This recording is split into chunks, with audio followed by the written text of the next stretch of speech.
All right. Welcome to Tech Update. Another enthralling episode of Tech Update. Dude, Tiger's dead. So for the Ding six dong, people... the witch is dead, the wicked witch, the witch is... Ding.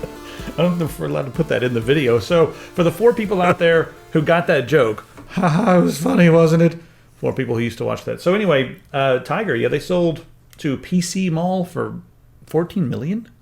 $14 million in cash. I wonder if they did that in a suitcase in a back alley somewhere. You know, there's probably a few people out there who don't know what Tiger Direct is. Good. No. What? I don't like it. I bought a thing there once. Tiger Direct, it's... I did in the 80s. It's like the new egg of the 80s with lots of catalogs. But then they modernized. They got a website, some deals and whatnot. They were really good at liquidating things from other companies. Like, HP would be like, we got a bajillion printers that we don't want, but they're still perfectly fine, but we phased them out. Tiger Direct would be like, give you $100 for them. And HP would be like, okay. And they'd sell them all for $100 a piece and make a gazillion. It was a really good business model. So they did that a lot, but they also had all the new stuff, whatever. Yeah, they've got a very interesting history because they bought CompUSA, they bought Circuit City. That was a failure, yeah. And that was an interesting... It didn't work out. Yeah, it didn't work out very well. I remember I was there at the time when they purchased those companies, and I was like, I always felt like with CompUSA and now with Radio Shack and companies like that, a lot of people have this nostalgia for them, and a lot of the big businesses are like, ooh, we should buy that. It's a valuable brand name. But there's this point when the brand goes from being a valuable brand name to being dead. And then when you raise it from the dead, the public perception is that's a zombie company. That company there is a zombie. It's going to eat my... Yeah, it's an undead company. Necromancers, while really cool, their practices are awesome. Not necessarily the thing you want to go boasting about in the computer industry specifically. So, Wendell, how do you feel about Tiger being gone? Any emotions at all? Does this stir up anything? I actually ordered a ton of stuff from Tiger Direct and Midwest Micro and Louis the Liquidator way back in the day. And I think we need to track down Louis the Liquidator. We need to rebrand Epic Pants to be like Louis the Liquidator. And then we can just sell all the crap in my basement, and it'll be great. It'll be like the old days. I think that's what we ought to do, because I think that's probably what's going on with the PC Mall here. You think they're just going to liquidate stuff? I mean, they're closing all the stores, but I don't know. Yeah, I don't think they really need any of the stores, to be honest with you. They're just expensive. Guys, LAN Syndicate, get your freaking tickets right now. Because... You guys want to know the real deal and why we need you to get your tickets? We got to pay them for the place on the 1st of January, and that's why the preliminary tickets will be on sale for $75 until January. After that, they're going to be the regular price of $90. So go ahead and grab them now, and hopefully we'll be able to get that place paid for. If not, I'll be selling cane. Hold up a sign that says "We'll work for food." And we'll work for LAN parties. Yeah. So anyway, guys. We'll work for LAN parties. So guys, go ahead and grab your tickets. If you guys want to, we're doing this because we thought you guys wanted it, so, spread the word or whatever. Yeah, I mean, I want to do it too. I'll probably be there. If you guys happen to be, and we'll get some of these things printable for you guys, so you can actually print out some flyers or whatnot and post them around college campuses all over the place, or your local beercade, or I don't really care where or what. As long as we can go, I don't know why it's there. We didn't tell them to put it on the side of the bridge.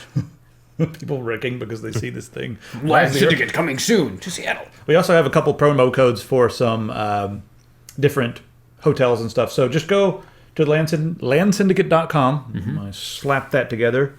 I love slapping websites together. It makes me happy. Slapping. Anyway, let's move on, guys. You were really good at GoldenEye. We'll see. The slappers. We'll see you guys at LAN Syndicate, and thanks for all the people who have purchased tickets.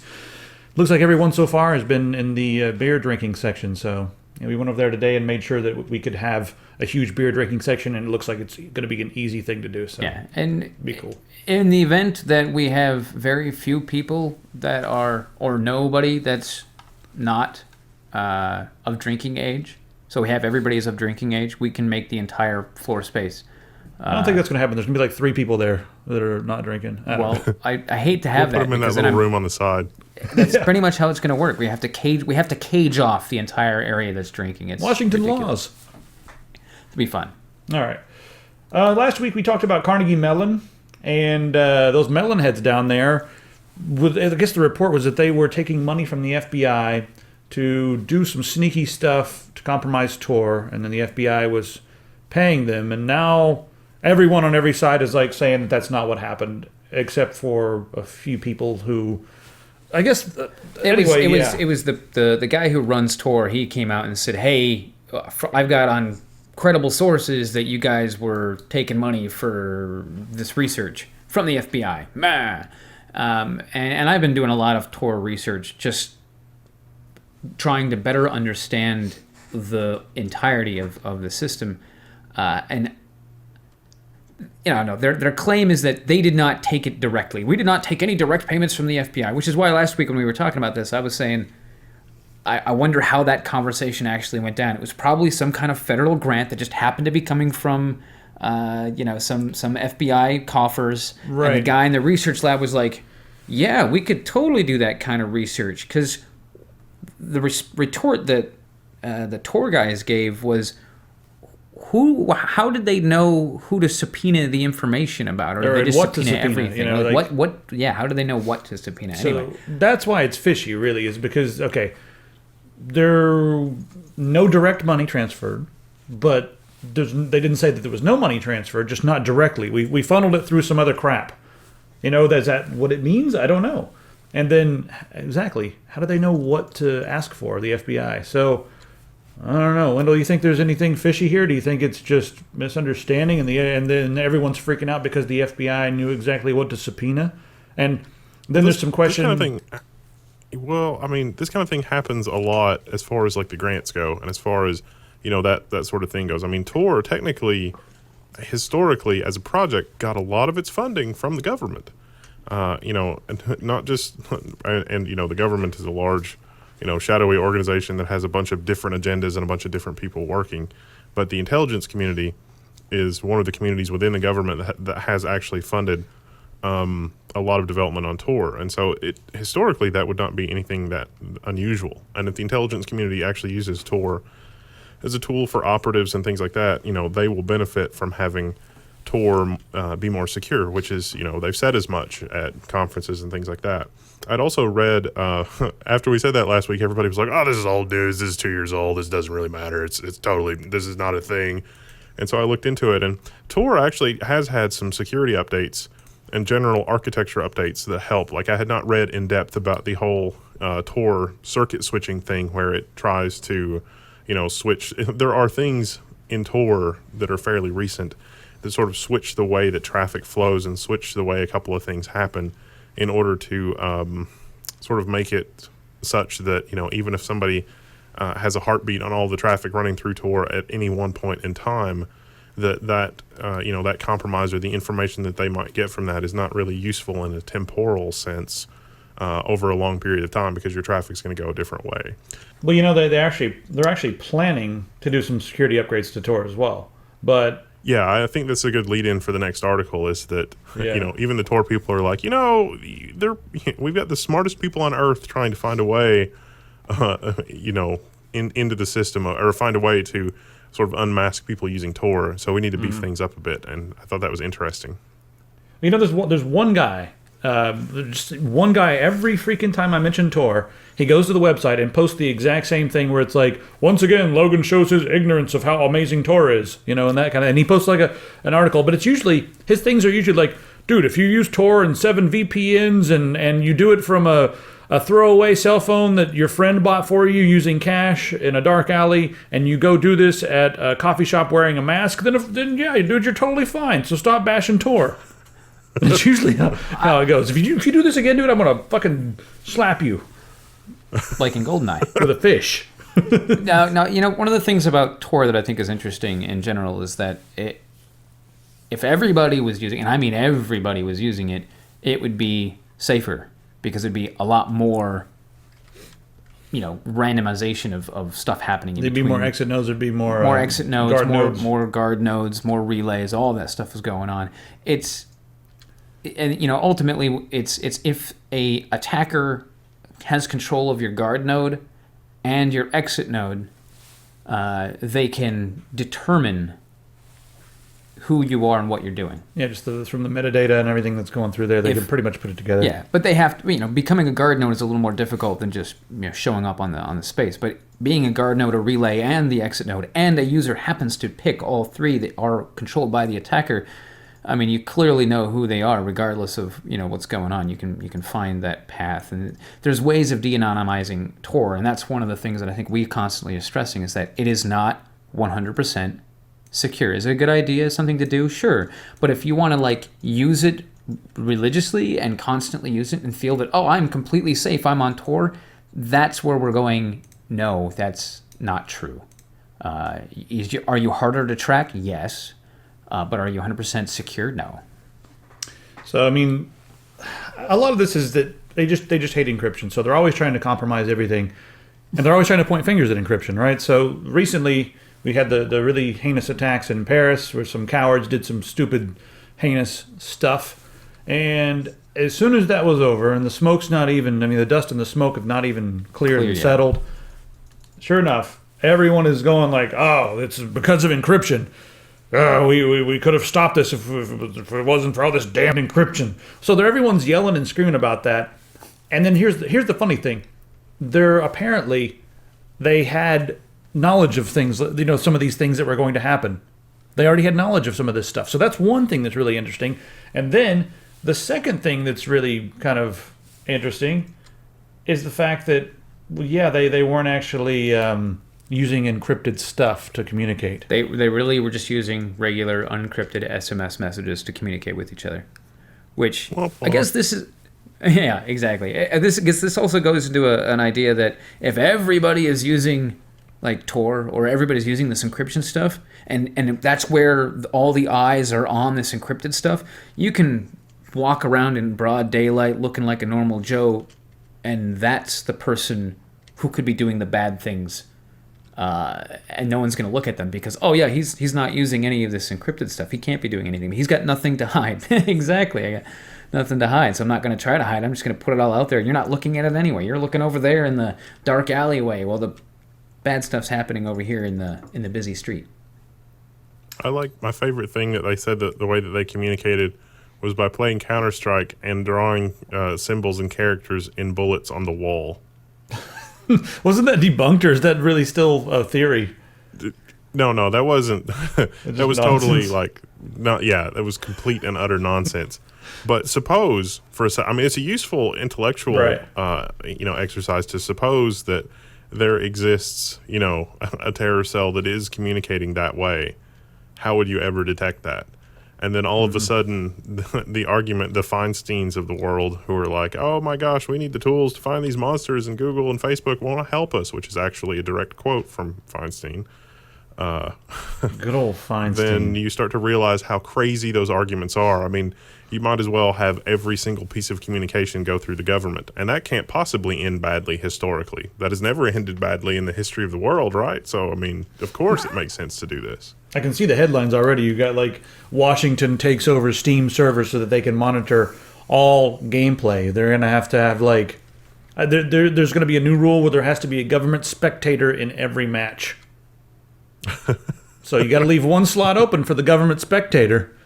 So is this going to be a real person that's going to be spectating this, in which case it's more like 1984, or is this going to be some kind of automated system where it's going to be more like 1984 with Skynet? It's going to be I think they should do it like a chaperone system, kind of like 1984, where they have to, if you go somewhere, you have someone with you. You go to the store, you make sure that someone's with you. You get the thought police coming in there, making sure you're not having any bad thoughts, while you're at the store buying your cereal. And then when you come home and play your games, you have a real live spectator in there. So the lesson here is that if the government can't deal with unencrypted SMS and follow these people, which actually the intelligence community probably knew, they probably just chose not to act on it, or they probably had so much information that it was there, but they didn't know what to do with it, then one, they have an agenda, or two, they're so dumb that they actually have no idea how the technology works, and you just shouldn't listen to them anyway, because it would be like a cat meowing at a TV. That's a good mental image. A cat meowing at a TV, and then he turns around and there's a cucumber behind him. where the cucumber is encryption technology. Is basically the long and short of it. Oh my God, I don't know what they're saying. I want to know. Oh God, I can't watch those cat videos anymore because the cat's always gonna be the government, and the cucumber's always gonna be encryption. Someone's gonna make a GIF of that and is gonna post it on the site. Because they don't understand it. They're like, the government, the cucumber, and the government's like, man, what the fuck is that? Just slapping it like they do. They just like stare at stuff. I don't know what that is, so I'm going to slap it, and then I'm going to slap it. That's how cats do things. I don't know what that is. Cats I will slap it. We Cats should are do funny that. Creatures. That might be a good way to interact with the world whenever we don't understand something. When humans don't understand something, they go, oh no, and they turn the car around and they drive the other direction. I don't understand what's down that road. There's a big dog-looking thing in that road, and I'm not even going to get it close enough. I don't understand it. Or there's some sort of weird object over there. We should go up and just start slapping it. It's a great method. Anyway, I'm stuck on this for too long. New York Times, they wrote an article blaming encryption for the Paris attacks. They had to pull that secretly and quietly. That's kind of funny. It's kind of just delete that post. Yeah, we're just gonna take that key out of it. Put that over here. This is a good time to also go ahead, Wendell. Well, here's the tinfoil hat part of this. Did the New York Times pull it because there are people who earnestly believed these things, like reporters who, knew enough to be a reporter, but didn't know enough about the world to know that this was BS? Or did the New York Times have to pull it because, they got caught sort of manipulating the reality of the situation? And either of those answers is really disappointing. Because one, Illuminati confirmed. Other one, wow, people are dumb. And it's just a depressing result either way. What if it's both? Could it be both? The Illuminati is dumb. If I find the Illuminati, I'm going to slap them until I figure out what they are. It's just, there are certain topics that, I like to talk about sometimes, but I actually don't know my ass from a hole in the ground. And I know that. And it's like, I'm going to talk about it, but I don't know what I'm doing.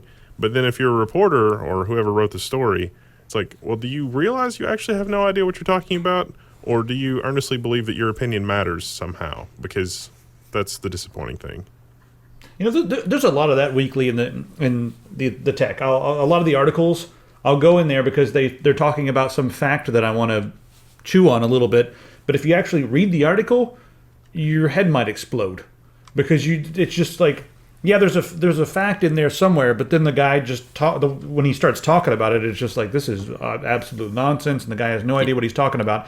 But I just want to talk about this one fact, so we'll put this crap on the screen. Sometimes it's impossible to find an article that's accurate or whatever, so we have to kind of, what are we, epistemologists, I suppose? Yeah, that's my new fancy happy term. I think we're just trying to be epistemologists, man. So we're getting a little bit of pissed off. Never mind. We're getting a pissed what? A pissed off. Yeah, a pissed off.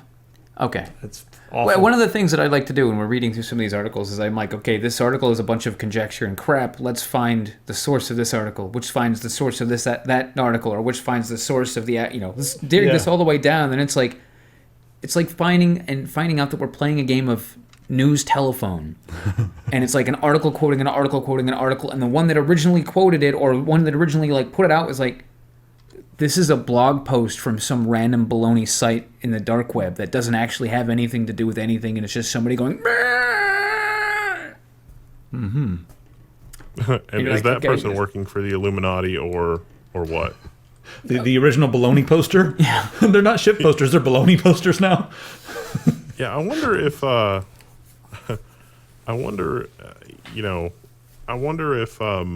it's a situation where there's a shadow organization that reaches out to people like us that have an audience and a following, and they're like, yes, you must spread this misinformation, and then our master plan will be complete. Because then you could run the Illuminati with much lower staff. It's called advertisements. Native advertisements. Yeah. And that, they reach out to influencers.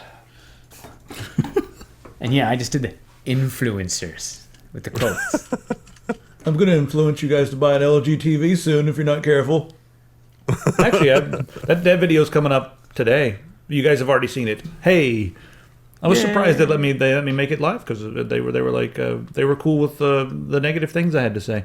Most of the other reviews I saw online were just fucking.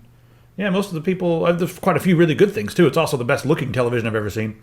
We'll say that for the video. Cha-ching! That was them paying me. Oh yeah. Hold on, let me just get that. The best TV ever. That was pretty much the rest of the YouTube videos I've seen. Anyway, moving right along. I'm all over the place tonight, and we still have to go to the store. Yeah. That's all I can think about right now is I have to go buy things at the store. U.S. mass surveillance. So after all this nonsense, there's no real concrete evidence that the mass surveillance that's been going on has stopped any major thing.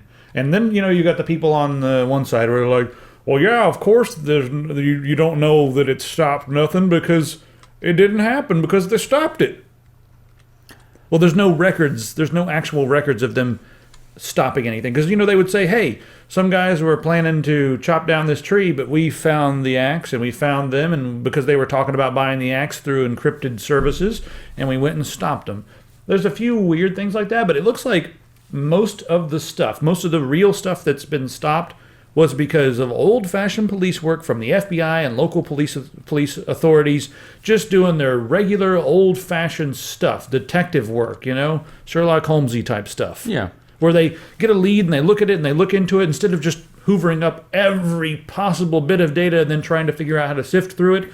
They're actually saying, okay, this is fishy. I've got a lead on this guy. This looks weird. Let's follow this. Let's follow up with this. Let's drive down there and take a look. Let's go and have interview somebody. Like old-fashioned detective work is what's been getting it done. Makes me wonder if this whole entire thing was really just designed to be a deterrent, but if it was designed to be a deterrent, it probably would have been a little more public. I'm not sure. Or maybe we don't publicize it, and then you let something like this whole Snowden thing happen to then bring it all to light. So everybody's like, oh, whoa, wait a minute. You mean all those things that I've been doing when I thought I was safe was actually not? Oh, maybe I'll just stop doing what I'm doing. I mean, I don't... Okay, so let's say that the goal is not really, keeping us safe from terrorists. Because let's face it, you're more likely to be beaten by police officers.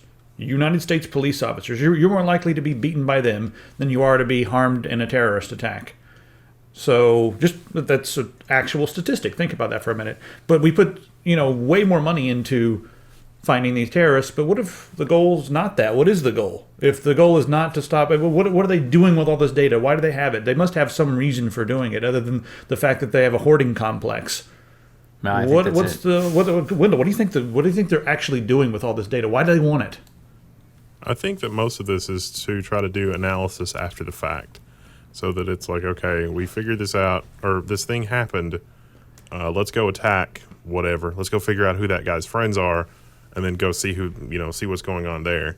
None of these programs really can ever work in any kind of useful way to be completely preemptive. It is really just being able to look through the logs and see, what's going on. And I think that's dangerous because that kind of a tool will absolutely be used for political purposes. It will absolutely be used for political purposes. There is no way that it won't be used for political purposes. We've already seen it maybe being used for political purposes, at least in the U.S.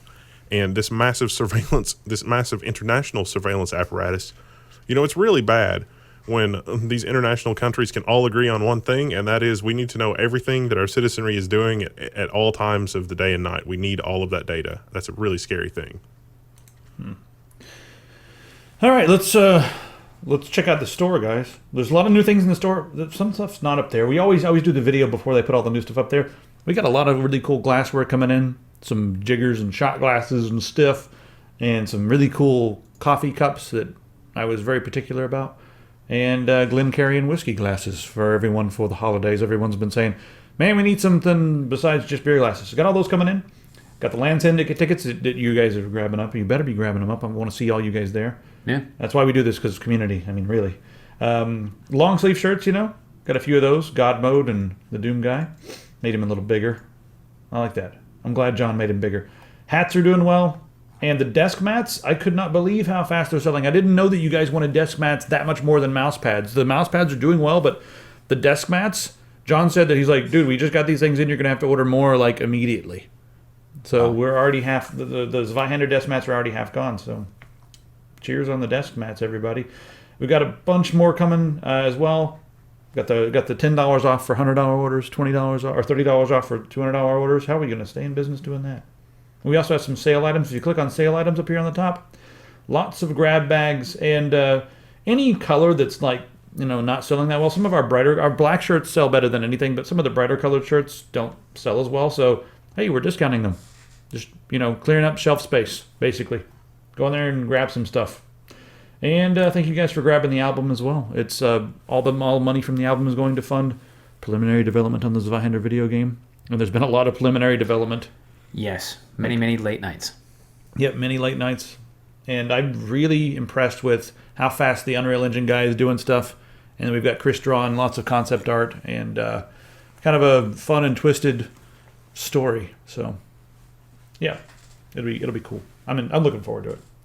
All right. Back to the tech here. I'm going to skip over that article. Edward Snowden is saying that everyone should use ad blocking software because because in the last year, malware has gone through the roof. In the last year alone, it's kind of sad because a lot of people, they blame going to naked.com or whatever you go to get off on the internet. They say oh, you must have gone there to get your virus. Well, no, actually, a lot of the viruses come from advertisements these days, way more than it does from naked.com or whatever. I don't know. Well, and then the underlying function is that it's not legit advertisements. So you're not going to get from big brands. Those advertisements are well curated and well put out there. They're not, unless the website itself that's hosting them is inserting malicious code. For the most part, those ads are fine. It's the crappy ads that they're spending a lot of money just serving out, just malarkey ads that don't do anything or say anything or whatnot. Those are the ones that are usually pretty bad, and those are the ones that you usually find on sites like you've mentioned. Right. So he's advocating using AdBlock for everything, and I still think it's okay to turn on AdBlock for sites that you enjoy. So yeah, we've actually turned down a lot of very lucrative ads for you guys. Yeah, we've actually been offered full screen ads a lot. People are we've got this full screen ad, and all your people will have to do is click on these 4 hidden pixels to go to the next page. And no, why would we do that? And they're but money, but don't you like money? It's yeah. All you have to do to get rid of these ads is give us a Mercenine Prime, and it'll be fine. So yeah, whatever. You guys, if you're, hey, I'll pitch the Patreon real quick. Thanks a lot, guys. I'll pitch more later, but just hook it up on Patreon. Did I just say hook it up? Yeah, I did. Guys, we got the hook up to hook it up. I don't know. If you guys do that, ads go away, and then great things can happen. So, yeah, I mean, ultimately, this is very helpful to just the longevity of everything that we're doing. Yep. Speaking of longevity, there's no segue for this. Soylent. Soil it. You eat too much of that, you'll soil it in your britches. Well, actually, that's the point. Is if you eat too much of this, you stop soiling your britches, and Really? you stop soiling everything. That's you just soilent your food. And the upside of this is you don't have to eat any real food, which also means that you don't have to. The idea being that you don't actually have to eat a lot of anything except for this. So they're creating Soylent 2.0, and one of the interesting things here is they are going to be sort of bioengineering some algae to produce the Soylent for them. And then there's a whole process here that they go through.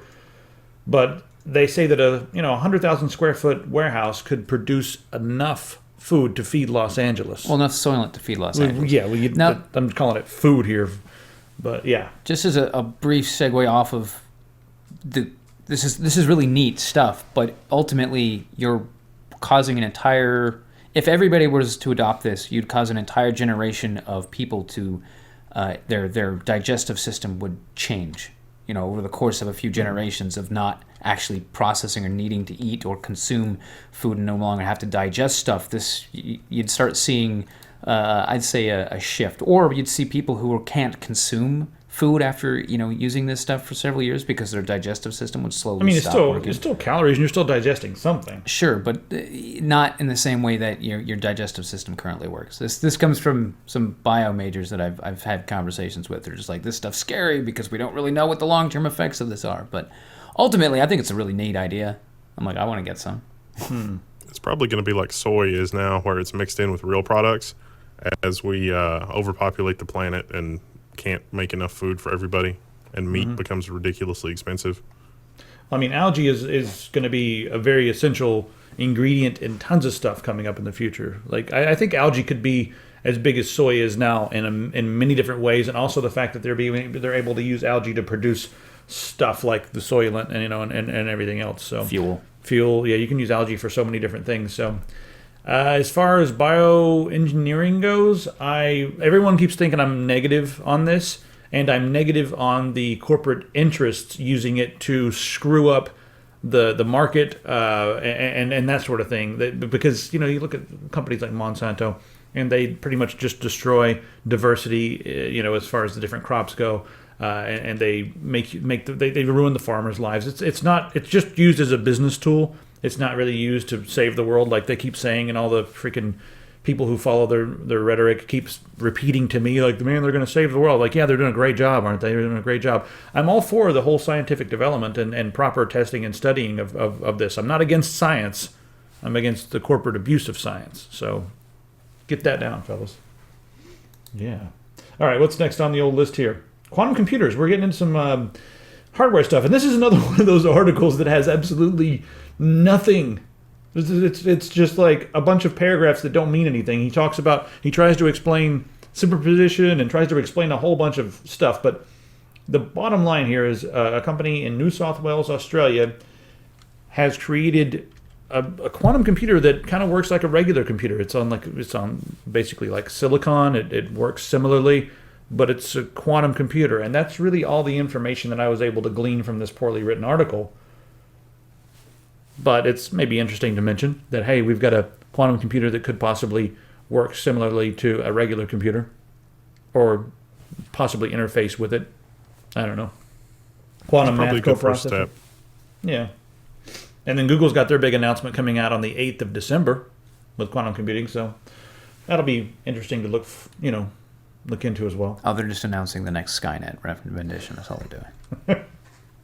All right, there's an opinion article here online. I just wanted to talk about this for just 1 second because, okay, so GoFundMe gone wild. This is on NewYorkTimes.com, and the basic consensus here with this article is that begging for money has become the new online economy, or the new that's the new job on. That's like everyone's job online is going online and begging for money. And he makes a very distinct difference between.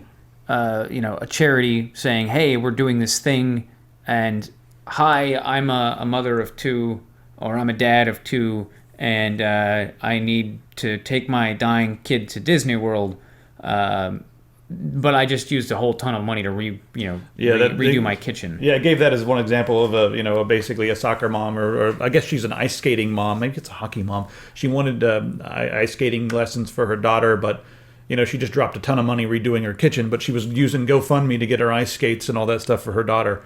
So, you know what? Here's my take on all this. If people pay for it, then whatever. Yeah. If you put stuff online, there's no one forcing anyone else to send you money. They are doing it of their own accord. I'll force you to send us money.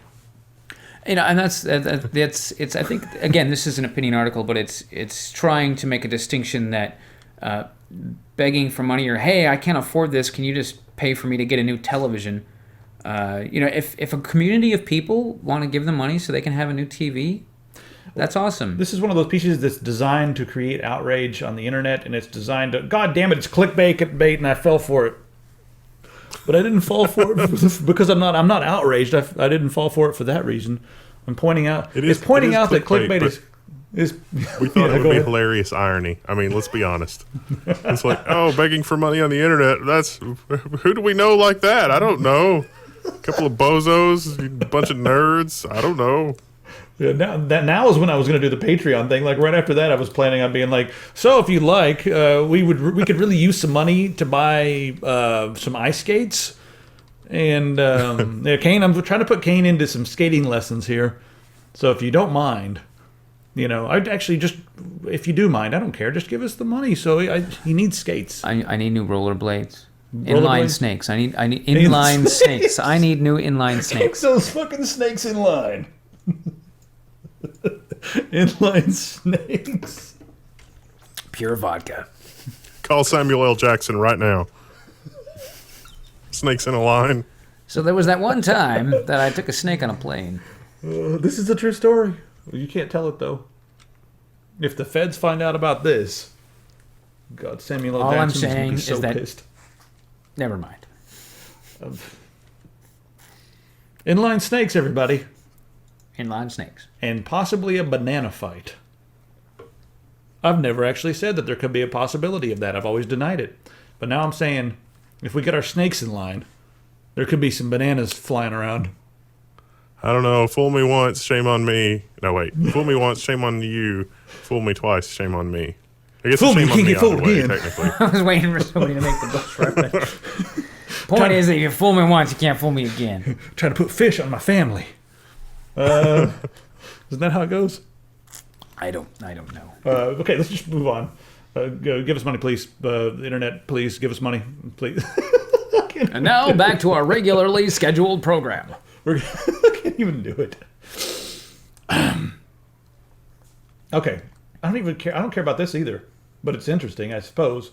In Japan, they've created some really interesting technology that it allows them to remove dust particles and snow and that sort of thing from images. And the application would be, say, you're driving like a bus or something like that. They could put a video feed in there that will help to remove the blizzard in front of you while you're driving, so you can see where you're going. Or if you're on a dirt road driving up the middle of the mountains in the Himalayas or something, and there's a Jeep in front of you driving sideways and kicking up dirt, and you can't see and you almost fall off the edge of a large cliff, well, this will be great for that, because then you'll be able to see through the dust that's being kicked up. The technology that's doing this is what's really crazy. And, you always see stuff like this in commercial applications first, and then in the next few years they figure out how to make it work on smaller hardware, and then next thing you know, we'll have it on our phone. That'd be pretty awesome. I like the dust, though, and the snow. Well, you can turn it off. Yeah, I guess you could. I mean, I think it's just built-in Photoshop.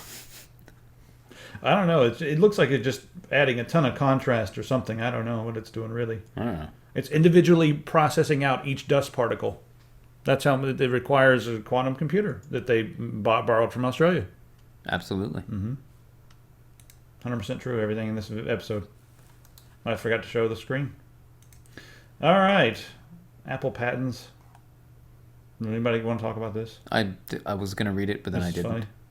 The Apple patent thing. Yeah. It's just funny to see someone found their secret patents here. So we got. If you guys really care, I don't think I really care that much. You guys can go see. Their patents are always so simple. Controlling electronic devices using instant messages. We already have that. Why is there a patent for that? Well, Apple's going to own that soon, and then they're going to sue. But yeah, there's like apps that already do this. They're going to sue. They thought of it first, after the fact. This is stupid. I used to send messages to my Google phone.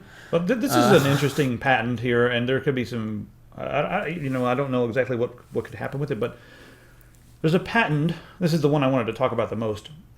That would allow them to display content on the screens of mobile devices and other devices, whatever devices, display colors, patterns, and that sort of thing that are invisible to the human eye, but other devices can see them. So as you're moving around, one device can say to the other device, "Hey, man," and then they can do something. I'm not sure what they would do with it. What do you think they supporting could? Terrorism 2016. No, yeah, the Apple devices secretly communicate with one another. I don't know. What do you think? Any application ideas for this sort of thing, Wendell? This reminds me of the whole high frequency thing. So maybe there was an intelligence report about 2 or 3 years ago that there existed malware that would spread from device to device over an air gap. And then more recently, there was a more credible report about software on mobile phones communicating with televisions and other devices in the ultra high frequency range, because the microphones on phones and the speakers on televisions and things can emit things that we can't hear basically. But certain applications like your phone would be listening in to just background noise, and if it detects the high frequency tones, it knows what you're watching. Not exactly the same, not at all the same way that like when it's listening and it hears music that it knows what you're doing, but it can hear these ultrasonic tones and actually figure out what you're doing or figure out what you're watching. And that data to marketers is gold. It's solid gold. So there's a lot of motivation to get this data. So this kind of reminded me of that. Interesting. Well, we'll have to wait and see what Apple decides to do with it, but that's probably going to be what it is, something like that. NVIDIA has unveiled Pascal, and this looks pretty ridiculous. HBM2 is going to be twice the bandwidth, or I guess twice the bandwidth, twice the speed of HBM, and could be up to 16 gigabytes of video memory on their new GPU. Well, I'd say it says it doubles the effective speed. Yeah, not really. So that doesn't necessarily mean it's doubling the bandwidth. It may very well just be. Yeah, it says more bandwidth per stack, 256 versus 128. I guess so then. Yeah. I was gonna say throughput, but yeah, I guess that works. Now, what's AMD doing? Where's their stuff with HBM2? That's already in the mix, actually. This is where it's at, man. Look at that stacked, delicious memory. It's all HBM2. This is actually pretty awesome. I'm really excited about this because this is just gonna put it. We have to start changing the way that we're utilizing these graphics chips and how we're using the memory on them. I think it's going to be really, really nice. Yeah, I'm really excited about this, and I'm especially excited about the new APIs and stuff like, DirectX 12 and Vulkan and all that, and being able to use multiple GPUs as one mega GPU in a system instead of having all this Crossfire and SLI nonsense going on. It's just, hey, you've got here's your pile of resources. We're going to use them. That's it. Why didn't they do it like that always? I don't know. Technical limitations, I'm sure. You guys remember when the new sort of ball grid array soldering stuff came out, and then about a year later, all those MacBooks died because it was a new process? This is going to be that. You think so? I mean, HBM's been pretty good with the AMD stuff so far. Haven't had any big meltdowns. It's not out yet, but these micro bumps and this glue and the heat and that kind of thing, there's going to be some kind of a disaster. I mean, probably not, but maybe. Do we want to make that an official prediction? Because so far you've never been wrong. Should we make that official, or should we make that conjecture? I think the lifetime of these components, right now, even out of a video card as hot as it runs, 5 years is not unreasonable. They seem to die pretty hardcore after about 4 or 5 years of constant use. Maybe a little bit sooner if you're like really heavy use or heavy overclock. I worry about the first generation of this kind of thing. We've been doing die stacking for a long time with flash memory. Flash memory gets hot, so we've got that going for us. But the kind of heat this is going to bring and the thermal properties, I think that the first generation or two of this is going to be the least bad. But I think they're going to get it right really fast because this technology has existed in things other than video cards for quite a while now. Can't wait. Speaking of hot and scary, I'm the master of segues this round. I think I should. I'm going to get you one. I should have a segue. I wonder if has anyone done that yet, where they have a guy roll in on a segue and do a really bad segue and then roll off? I hope not. The segue. Yeah. What's wrong with me today? This water must have had something awful in it. I mean, this vodka. The vodka had water in it, sorry. The vodka had some water in it. So NASA and Russia are talking about going to Venus. Russia has really been excited about Venus for a long time. I think it's just I don't know, maybe it's the shade of Venus. They want to go and put a giant hammer and sickle on the surface and figure out how to carve that into the... I don't know. That's what they want, right? I don't know. Anyway, now they're like the only one. I think they're the only country that's landed on the surface of Venus. I think they might be. Anyway, they want to go back to Venus. I keep scrolling around. I'm sorry, dude. I'm sorry that one dude who I just ruined your life. I'm sorry. Click on the link. Just follow along. Yeah. Anyway, they want to go back to Venus, and now NASA is going to be working with them again. NASA was working with them loosely, and then a whole bunch of stuff happened. Like we're not friends anymore. But now NASA's like helping them again. And I like this. This is a good idea. I like the idea of space travel being more than flags and who owns what. Yeah, I mean they want to do some orbit and then possibly put set down on the surface, but it's freaking hot on the surface. We should send them with some HBM. We're talking like it's almost as bad as Miami. That's it's rough. Except at least there's no gangsters that are gonna freaking shoot up the damn probe. Maybe. I don't know. Have you ever been there? I don't know. As soon as you land, there's a guy comes over to the probe and tries to sell you drugs. It's the Miami planet. What a time to be alive. The Miami of the solar system is Venus. I'm so sorry. Venus is really cool, man. I didn't mean to insult Venus like that. Now everyone in Miami is like, oh, man. Do we have any people watching in Miami? I think we have two. Two? But they agree with us.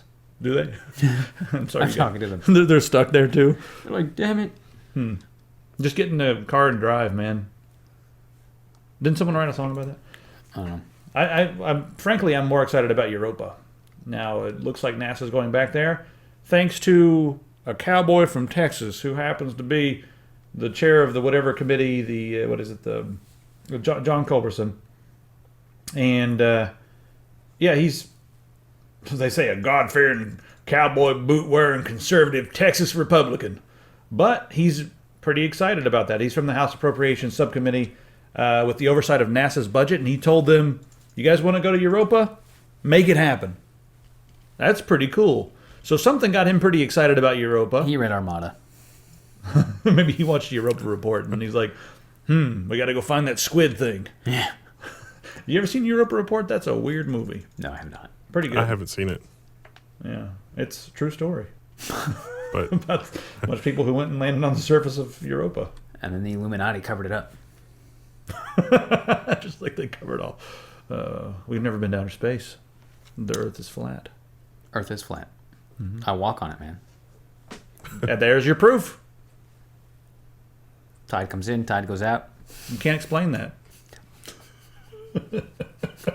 Wendell just shaking his head.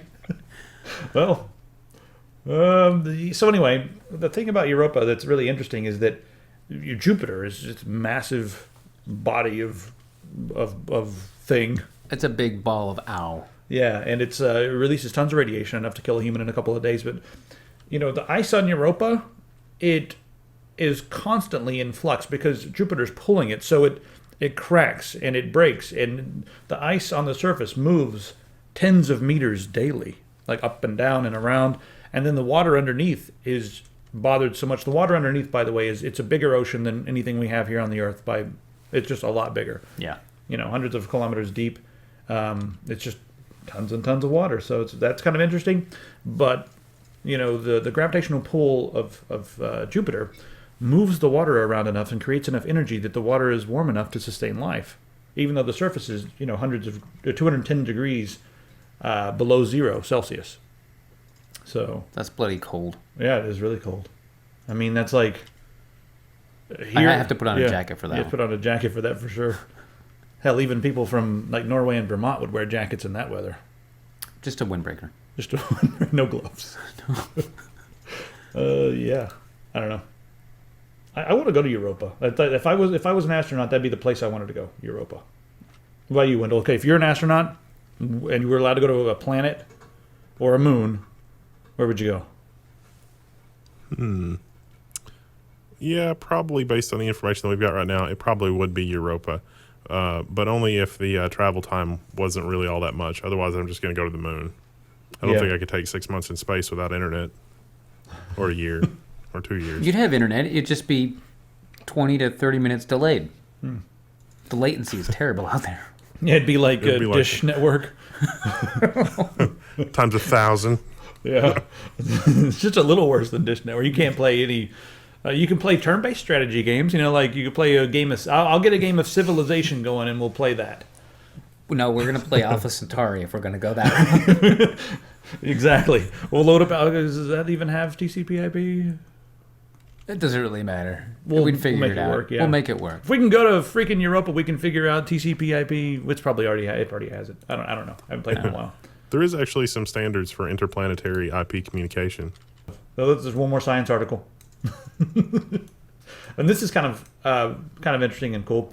So Bosch had built the Bonnie Rob. It's a big robot about the size of a car that drives around your field, and it can tell what's a crop and what's a weed. And then if it's a weed, it just crams it back into the ground, or destroys it. So the whole idea here is that it can do all this stuff without the use of pesticides, because it just takes care of without pesticides, without weed killer, so you don't have to use Roundup or whatever. What I want to know is how long is this going to last before Monsanto blows it up?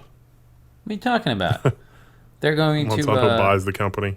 They're going to buy the company, and it's going to plant some of its own seeds in the place of the weed. They better not buy the damn company. The freaking Bosch, they make the best dishwashers and dryers. We can't Technology that goes into this, man. Exactly. Dishwashers and dryers, and now crop things. I think this is great. This is pretty awesome because it's one of those robots replacing work. Yeah, work that no one really wants to do. Work that people used to do back when and not complain, and then they started complaining, and now they don't do it, but they still complain about it. I wonder how this thing's powered. I mean, if it's powered by like a giant battery, is it solar powered during the day and then it just runs on battery at night? Does it only run during the day and you charge it at night? Can you have 5 of them running around? It's manually operated by 400 illegal immigrants. We need to No. If nothing else, we need to use the Patreon money to start a letter writing campaign to Bosch so that they can name this program Skynet. Because after all, isn't this just a plant terminator?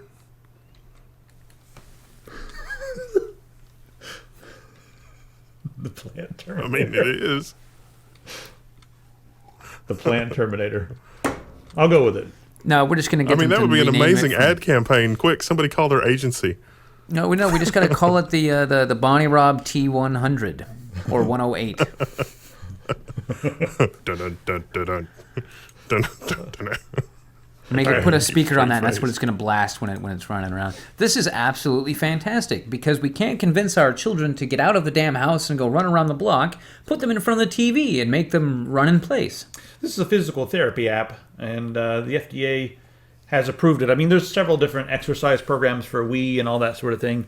In fact, I knew some people in New York City who had Wii's, and I'm like, I didn't know you guys had video games. And then you look at their collection, and it's all like, Ab Blaster and Thigh Master and other things with Aster that end in Aster. And it's got the Wii Fit, but in all reality, all they're doing is doing this regular kind of exercises. They're just making a game out of it, which is fine, I guess. The biggest problem that they have with a lot of physical therapy, and this article specifically about the physical therapy, is that they said the biggest problem they have with physical therapy is that people don't do it. Or if they do it wrong without supervision. Yeah. So hopefully this will get more people doing physical therapy. I don't know. It'll be interesting. Is it only for Xbox, or can you get it on something else? Is there a PC version? Does it run on Linux? I think it's just the fact that it's the Kinect power, so it's really... Yeah. Yes, it probably runs on Linux. That's what I would do. I don't know. All right. Now, this is Dungeons & Dragons. And it's virtual Dungeons & Dragons. It's not like, a video game that licensed Dungeons & Dragons technology.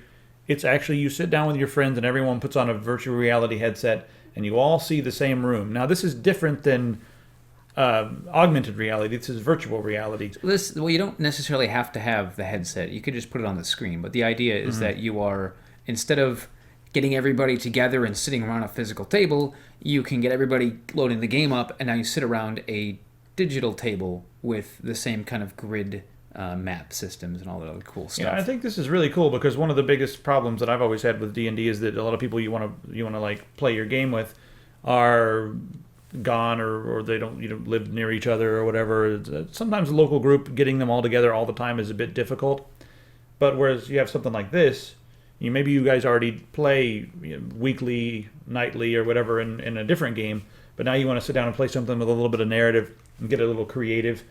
The company Altspace VR, they're working with the actual creators of Dungeons & Dragons, it's Wizards of the Coast. So they're actually working together to bring D&D into this VR world.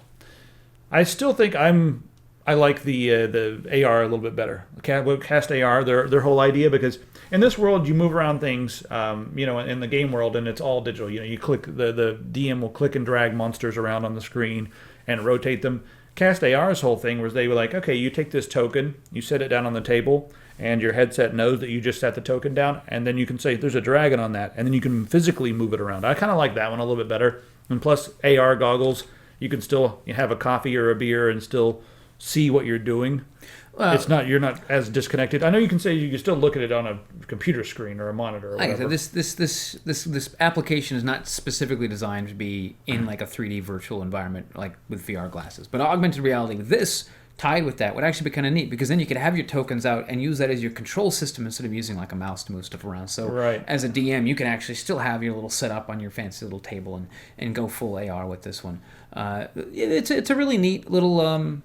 It's a great idea, and the really cool part is like each character or each player has their own heads-up display with their their character sheet and things that they see and things that they would be operating on, and then the DM's got all this stuff, and nobody can actually look at each other's stuff. I mean, it's a neat little program. The thing that I've gone digital on most things. I like ebooks now better than physical books, even though physical books are nice to have as conversation pieces, or they're nice to have for drawing circles and annotations and that sort of thing. The one thing that I have not, I guess the one thing I really like is back to their slogan: get together, roll some dice. I love the whole tactile sensation of rolling the dice, and now you just do it by clicking. I want to roll, 2d4, and you click the d4 twice, and you roll them. It automatically rolls them for you, or whatever. With AR, if they can create a system where you can roll the dice and look at your dice and all that, and everyone else can see the same thing, that would be so cool. If you could physically roll your own dice and then look at them and be like, okay, look, it's a 20, and everyone else in the game could see, oh yeah, you rolled a 20. That would be cool. That'd be really awesome. But it's such a silly quibble that I don't think anyone's really going to care about it. Let me know if you guys out there really care about that. I think there's going to be a couple people out there to be like, yeah, man, I love the rolling the dice and the sound it makes and all that. You'll still get that virtually, I suppose. And I guess the chances will be, I mean, it's guaranteed to be perfect in the game. You can have dice that maybe favor one number over another if they're not perfect. They usually Hacks, man. Hacks. Yeah, you got your cheating dice. It always rolls a 19 or a 20. I mean, ultimately, I think this isn't supposed to be like a replacement for the getting around, gathering people locally and hanging out. I think it's designed to be a let's extend, because a lot of relationships that exist nowadays are more online or over distances.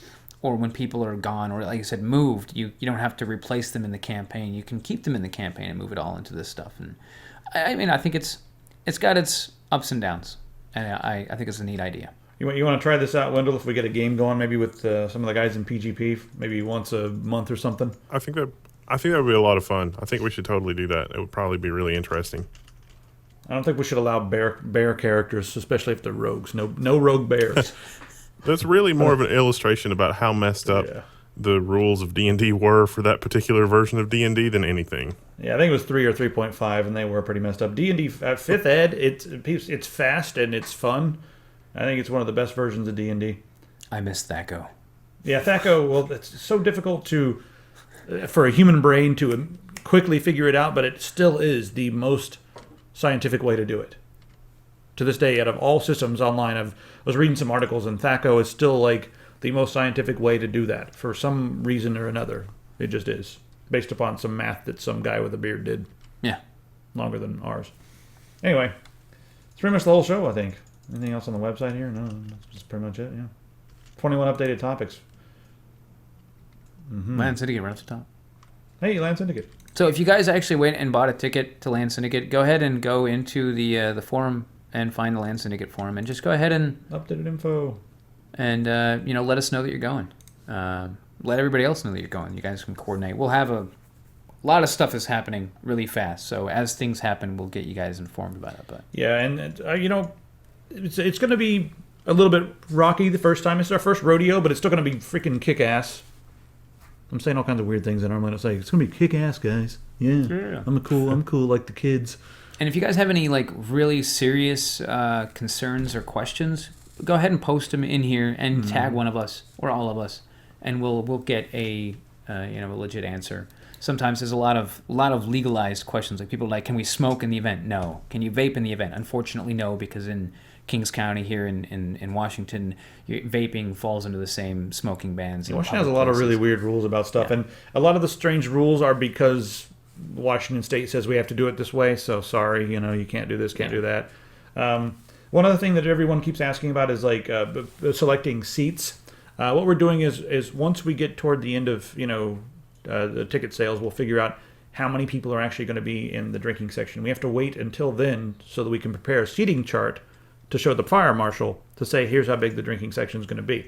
So if you guys all want to be around a table together, we'll make sure that you have your group table. We're going to probably assign it like that. Okay, you 7 people are going to be at this table. You guys all want to be together. You're at this table, and it'll be a little less structured than like PDX LAN or something like that allow you to go in and pick your exact seat numbers.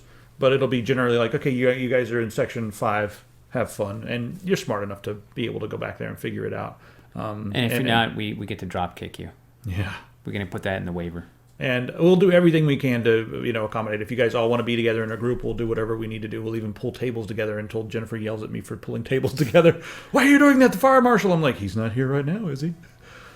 So I have to say on a legal note, everything he's saying about ignoring the Fire Marshal's orders or thoughts is totally not. Anyway, I don't know where I'm going with this. We will follow the rules. To the best of our knowledge level. All right, guys. We'll see you guys there at the event. Yeah, and that's looking forward to it. Well, you got anything else? Give us money on the internet. Yeah, a bunch of bozos begging for money on the internet. What could possibly go wrong? I don't know. See you guys. Let us know. See you. Cool.